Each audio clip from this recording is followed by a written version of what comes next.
A graça e a paz de nosso Senhor Jesus Cristo, querido.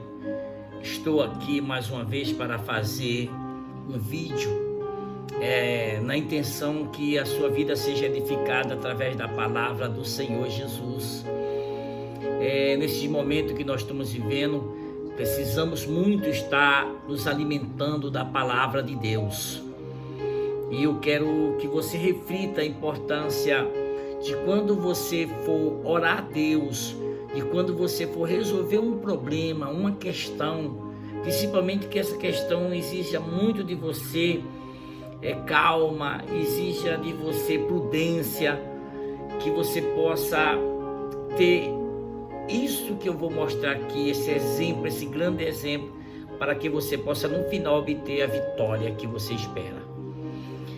Está escrito no livro de Neemias, capítulo 1, querido, a partir do versículo 1, assim: palavras de Neemias, filho de Acalias, no mês de Quisleu, no 20º ano, enquanto eu estava na cidade de Suzã, Anani, um dos meus irmãos, veio de Judá com alguns outros homens, e eu lhe perguntei acerca dos judeus que restaram, os sobreviventes do cativeiro, e também sobre Jerusalém. E ele me responderam: aqueles que sobreviveram ao cativeiro e estão lá na província passam por grande sofrimento e humilhação. O muro de Jerusalém foi derrubado e suas portas foram destruídas pelo fogo. Quando ouvi essas coisas, sentei-me e chorei. Passei dias lamentando-me, jejuando e orando ao Deus do céu. Então eu disse: Senhor, Deus dos céus, Deus grande e temível, fiel à aliança e misericordioso com os que te amam e obedecem aos teus mandamentos, que os teus ouvidos estejam atentos e os teus olhos estejam abertos para a oração que o teu servo está fazendo diante de ti, dia e noite, em favor de teus servos, o povo de Israel. Confesso os pecados que nós, os israelitas, temos cometido contra ti, Senhor. Eu e o meu povo temos pecado, agimos de forma corrupta e vergonhosa contra ti. Não temos obedecido aos mandamentos, aos decretos e às leis que deste ao teu servo Moisés. Lembra-te agora do que disseste a Moisés, teu servo: se vocês forem infiéis, eu espalharei entre as nações, mas se voltarem para mim, obedecerem aos meus mandamentos e os puserem em prática, mesmo que vocês estejam espalhados pelos lugares mais distantes, debaixo do céu, de lá eu os reunirei e os trarei para o lugar que escolhi para estabelecer o meu nome. Estes são os teus servos, o teu povo, tu o resgataste com o teu grande poder e com o teu braço forte. Senhor, que os teus ouvidos estejam atentos à oração deste teu servo e à oração dos teus servos que têm prazer em temer o teu nome. Faze com que hoje este teu servo seja bem-sucedido, concedendo-lhe a benevolência deste homem. Nessa época eu era copeiro do rei. Louvado seja Deus. Queridos, a situação era difícil. Primeiro você veja o amor deste homem, o amor da compaixão de ver os seus irmãos sofrendo com a miséria, com a situação que estavam passando ali. Muitos deles foram para cativeiro, ser escravo, e os que ficaram, os que restaram, estavam no estado de miséria, a maioria. Pois a gente vê o que a Bíblia diz, que em Jerusalém, os muros, ou seja, aquilo que protegia a cidade, os portões foram queimados, tudo foram destruído pelo fogo, e outras matérias mais que eles quebraram, destruíram toda a cidade, prejudicando o povo de Deus. Enquanto isso, nós estamos vendo aqui esse servo de Deus num palácio, uma profissão e numa posição de destaque, porque ele servia o rei, era copeiro do rei, era um homem de confiança do rei. Mas ele sempre estava ali pensando nos irmãos, o que estava acontecendo, como estava Jerusalém, como estavam os seus irmãos ali. E chegou uma oportunidade dele ver, né, de ele poder realmente saber o que estava acontecendo. O que eu trago para nós hoje, irmãos? Veja bem, primeiro a gente vê nesse homem amor pelos seus irmãos, amor pelo próximo, que isso hoje está difícil. A gente vê às vezes dentro do nosso meio de cristão, quando sabemos que algumas pessoas algum irmão está passando necessidade, cruzamos os braços e dissemos, vamos orar. Irmãos, a gente tem que aprender que às vezes não é hora da oração apenas. Se o irmão está passando uma necessidade, se o irmão está com fome, ele está precisando de comida, de alimento. Então, sim, orar tudo bem, mas orar com ação, levar o alimento para aquele irmão.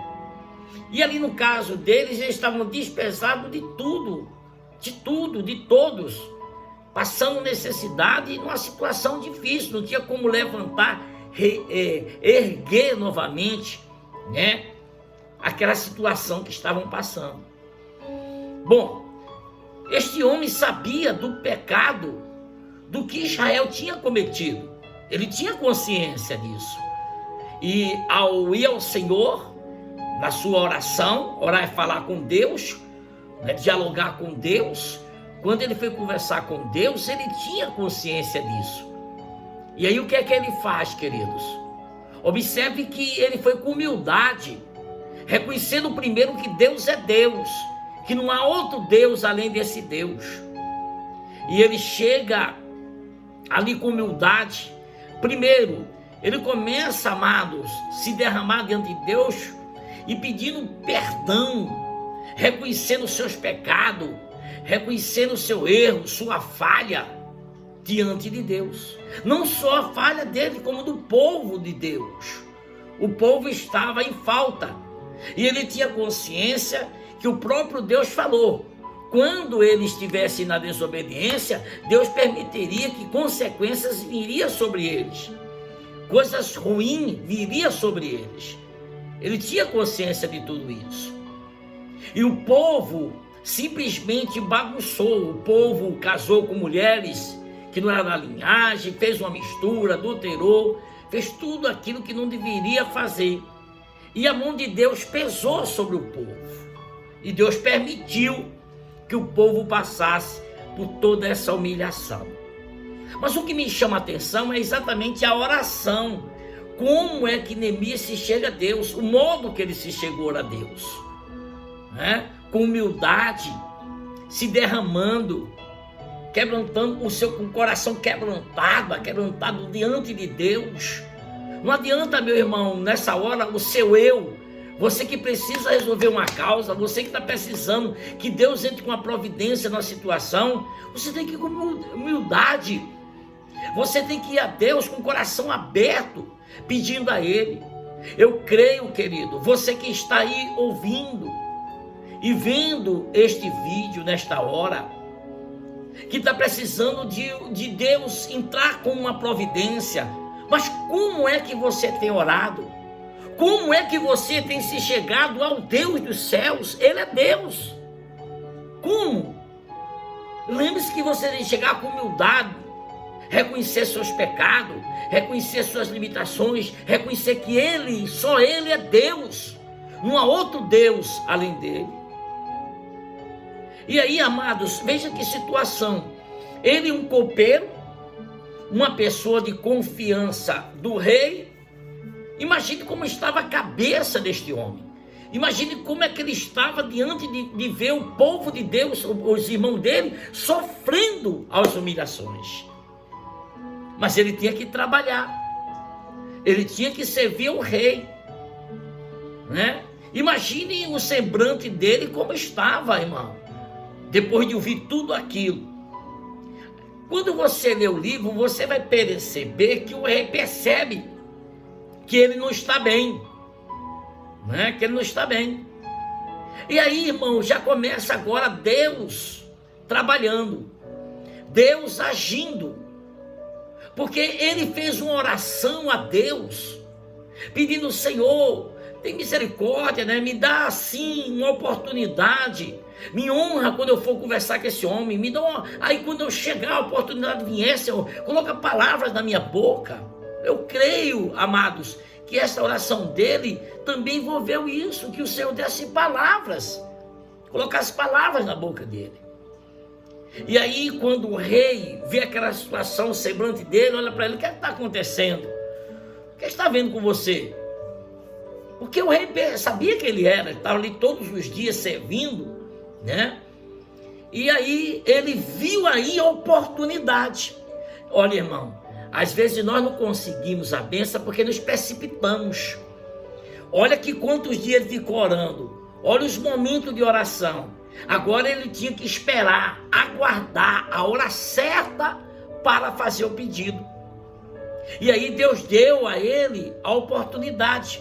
Foi quando ele chegou para o rei e contou o que estava acontecendo.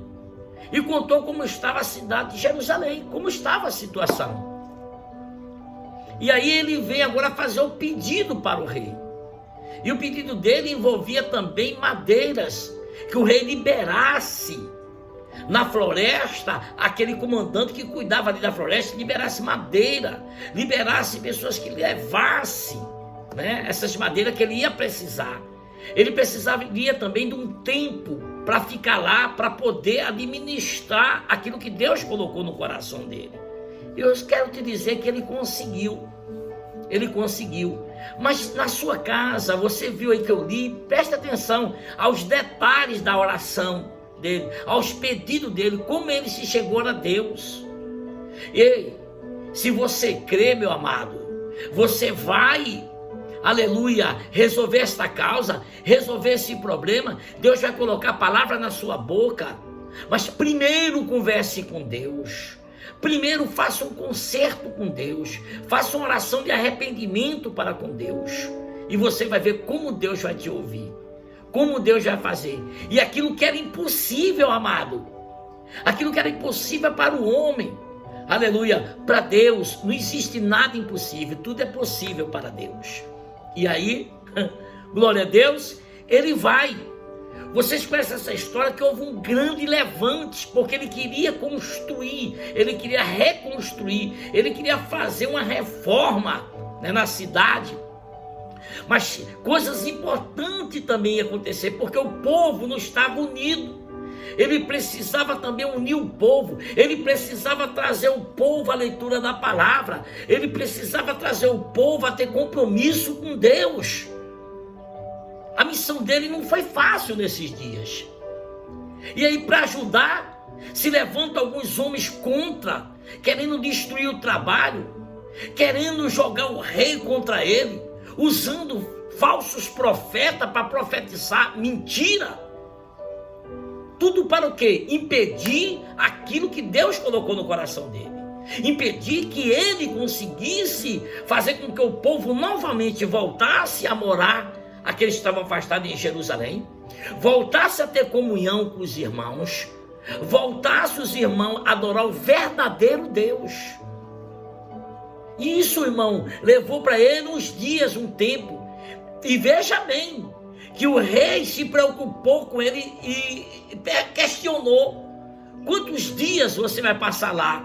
Se ele fosse um mau funcionário, se ele fosse uma pessoa, amado, que não tivesse responsabilidade, obrigações, jamais esse rei iria se preocupar com quantos dias. Ele não estaria nem lá servindo ao rei. Então, meu amado, o que é que a gente aprende nisso? Aprenda como você vai se chegar a Deus para fazer seu pedido. Aprenda que Deus, ele ouve os humildes. Amém? Que você possa, querido, aleluia, desfrutar dessa bênção e dizer para você: aquilo que é impossível para você é possível para Deus. Humildade, sempre humildade, porque nós vamos vencer todas as batalhas da vida. O desafio está aí, mas Deus está conosco. Um abraço para você. Fique firme. Continue com a sua fé firme em Jesus, porque você é mais do que vencedor em Cristo Jesus. Amém. Um abraço do pastor Gerson, querido.